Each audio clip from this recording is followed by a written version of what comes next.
15% के पास वो सारे साधन हैं जो जिस पे सबका अधिकार था, इस 85% का भी अधिकार था। देश के रिसोर्सेज, चाहे वो धरती माँ है, चाहे वो पेड़ पौधे हैं, चाहे पशु पक्षी हैं, चाहे मिनरल्स हैं, चाहे पानी है, हर चीज पे हर पशु पक्षी पेड़ पौधे का जब अधिकार है तो इंसानों का क्यों नहीं अधिकार होगा। तो इस 85% के पास एक तो साधन नहीं है, और उसने कैसे जूझ के अगर साधन अर्जित भी कर लिए तो उसकी सर्विस में आके भी संघर्ष की लड़ाई शुरू हो जाती है। पाया है अगर यूनाइट नहीं हुए और दिल में वो जुनून नहीं रहा तो मिशन उतना ही समय लेगा। इसलिए इस जुनून को जगाए रखिए, यूनाइट रहिए, इस मिशन को इतनी बड़ी संख्या में आगे बढ़ाइए कि 15% 85% को देने के लिए मजबूर हो जाए। और आपके पास आप एक स्वॉट एनालिसिस होता है कि हमारी स्ट्रेंथ क्या है। हमारी स्ट्रेंथ, सबसे बड़ी स्ट्रेंथ है नंबर। हम इतनी बड़ी संख्या में हैं कि अगर हम यूनिटी में आ गए तो हम कुछ भी बदल सकते हैं। और यूनिटी क्यों होनी चाहिए? अगर हम जिस देश में रहते हैं उसका ही देखें तो हर जगह बात की जाती है यूनिटी इन डाइवर्सिटी। लैंग्वेजेस की डाइवर्सिटी है, रीजन की डाइवर्सिटी है, रिलीजन की डाइवर्सिटी है, कास्ट की डाइवर्सिटी है, फिर भी हम सब भारतीय तो है ना। जहाँ एक फोर्स को रिप्रेजेंट करने की ज़रूरत होती है तो हम भारतीय हैं, तो there is a unity in diversity.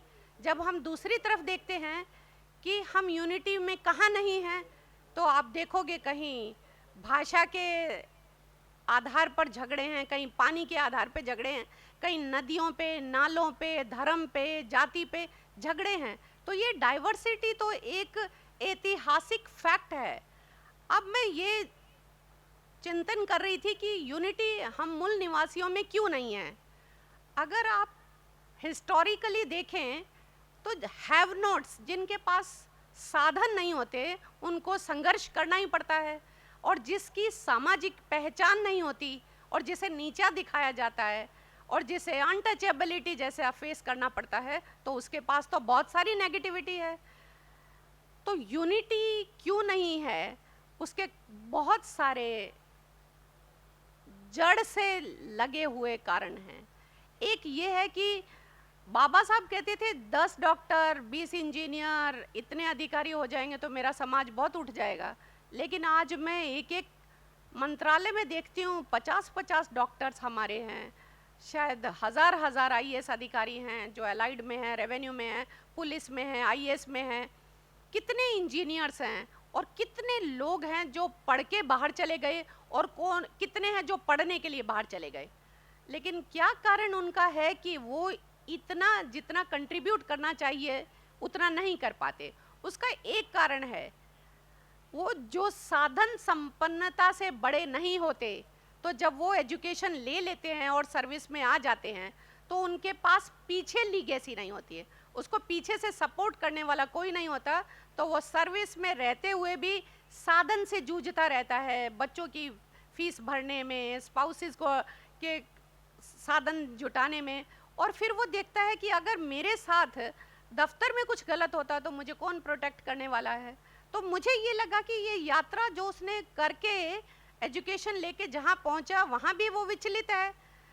अब उसके लिए आप एक दिन में अगर साधन जुटाना चाहो तो वो संभव नहीं है, किसी के लिए भी संभव नहीं है, क्योंकि उन 15% के पास वो सारे साधन हैं जो जिस पे सबका अधिकार था, इस 85% का भी अधिकार था।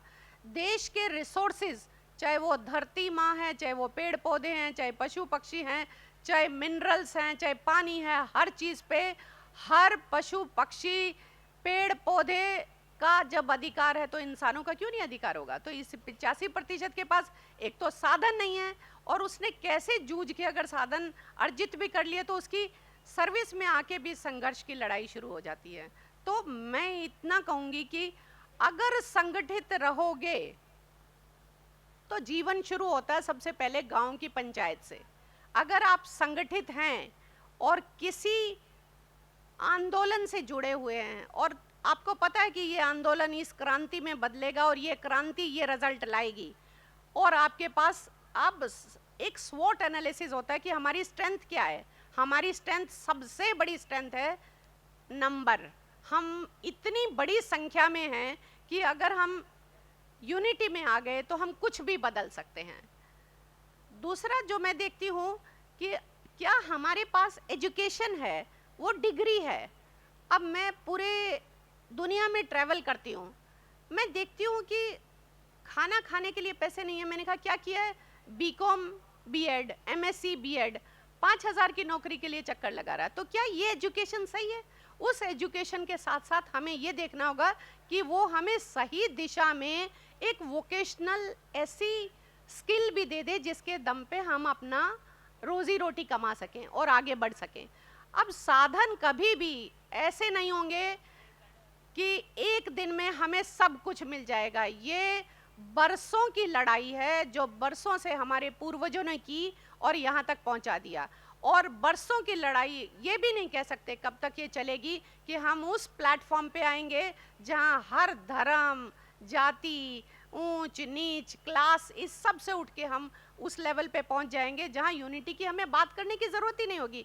जब प्रैक्टिकल में यूनिटी हो जाएगी तो सब लोग बराबर हो जाएंगे, किसी को डिस्क्रिमिनेशन किया ही नहीं जाएगा। 70 इयर्स के बाद भी संविधान ये कहता है कि आपको फ्रीडम है, इक्वलिटी है, डिग्निटी है, आपको डिस्क्रिमिनेशन के अगेंस्ट प्रोटेक्शन है। लेकिन क्या ये है? अगर 70 इयर्स में मुझसे पूछोगे, शायद मैं नेगेटिव नहीं हूँ, मैं ऐसा सोचती हूँ कि आधा ग्लास फुल है और आधा ग्लास अभी भी खाली है। सो ये जो आधा ग्लास खाली है इसकी लड़ाई है। शिक्षा भी हमें बहुत मिली, पर जो हमारे भाई बहनें जो शिक्षा नहीं ले पा रहे हैं, हमें अपने कॉन्स्टिट्यूशन के ज़रिए, अपने आंदोलन के ज़रिए उन सब को ये बताना है कि ये जो टैक्सेस हम कंट्रीब्यूट करते हैं ये सरकार की किटी बनती है, जिसको ट्रेजरी बोलते हैं, ये उसकी किटी बनती है। तो जो हमें मिल रहा है वो हमारा ही है, हमें कोई भीख में नहीं दे रहा और हमें उसके लिए लड़ाई लड़नी चाहिए। हमें चुपचाप नहीं बैठ जाना चाहिए कि अगर हमें शिक्षा नहीं मिल रही चलो ठीक है हम सरकारी स्कूल में जा रहे हैं। सरकारी स्कूल की क्वालिटी ऐसी होनी चाहिए कि हमें अधिकार से मांगना चाहिए। अगर हम एक आंदोलन में और बहुसंख्यक में सारे मिल के अगर लड़ाई लड़ते हैं तो उसकी वैल्यू होती है। अगर हम बटे हुए छोटे छोटे इवन मूल निवासियों में भी अगर हम ये कहेंगे कि ये नीची जाति का, ये ऊंची जाति का है। मैं तो यूपी में ट्रैवल करी थी, मैं ये देख रही थी कि वो भी ये ऐसा कहते हैं ये कर्मचारी है, इस कर्मचारी में भी ये भंगी है, ये धोबी है, ये जुलाहा है, ये मतलब ये बहुत अद्भुत चीज़ है कि 70 साल के बाद भी अगर हम आपस में एक थाली में खाने वाले भी अगर ये महसूस करेंगे कि हम अलग जाति और धर्म के हैं, तो जब दर्द होता है तो कभी किसी को नहीं पता चलता कि ये किस जाति का है, और डॉक्टर की जब ज़रूरत पड़ती है तो किसी को नहीं पता चलता किस जाति का है। उस वक्त उसे इंस्टेंट सिर्फ ट्रीटमेंट चाहिए। ये यूनिटी एक दिन में नहीं आएगी, हर किसी के पास समस्याएं रहती हैं। जो नंबर 1 सिटीज़न है इस कंट्री का उसकी भी समस्याएं हैं, और जो लास्ट सिटीज़न है उसकी भी समस्याएं हैं। अगर हम समस्याओं को लेके बैठेंगे और यूनाइट नहीं होंगे तो हमें ये लड़ाई ज़्यादा समय लड़नी पड़ेगी। और अगर हम चाहते हैं कि हम देखें, हमारे बच्चे देखें, बहुत कुछ बदला है। बाबा साहब ने जो संविधान दिया था उसी की बदौलत आज अगर मेरे फादर मेरे पैदा होने से पहले फैकल्टी ऑफ लॉ दिल्ली से वकालत करके हरियाणा में वकील बने, उसके बाद मैं जवाहरलाल नेहरू यूनिवर्सिटी में आई और मैंने एमफिल पीएचडी की, फिर मैं एक सिविल सर्वेंट बनी। और ऐसा नहीं है, पूरा ज़िंदगी भर हम लोग इस मूवमेंट में रहे। और जब चाहो तो एजुकेशन इतना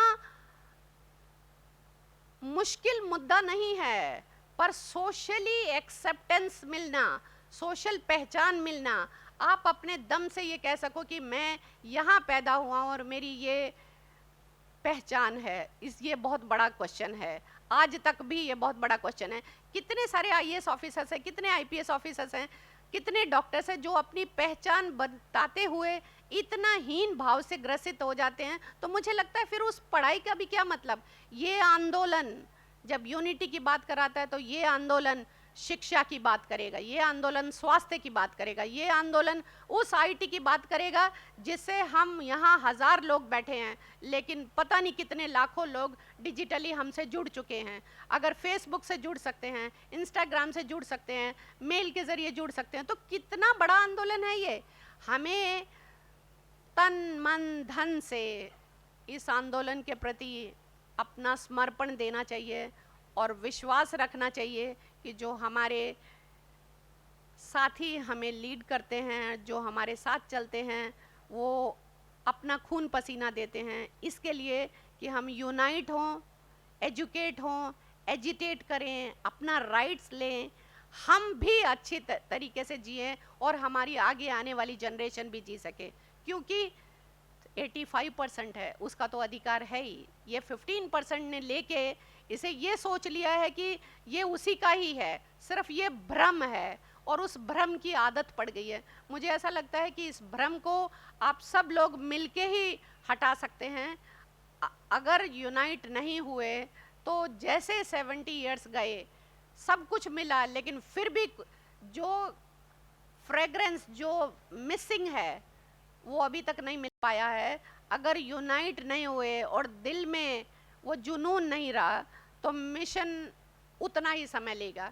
इसलिए इस जुनून को जगाए रखिए, यूनाइट रहिए, इस मिशन को इतनी बड़ी संख्या में आगे बढ़ाइए कि 15% 85% को देने के लिए मजबूर हो जाएं। थैंक यू, धन्यवाद।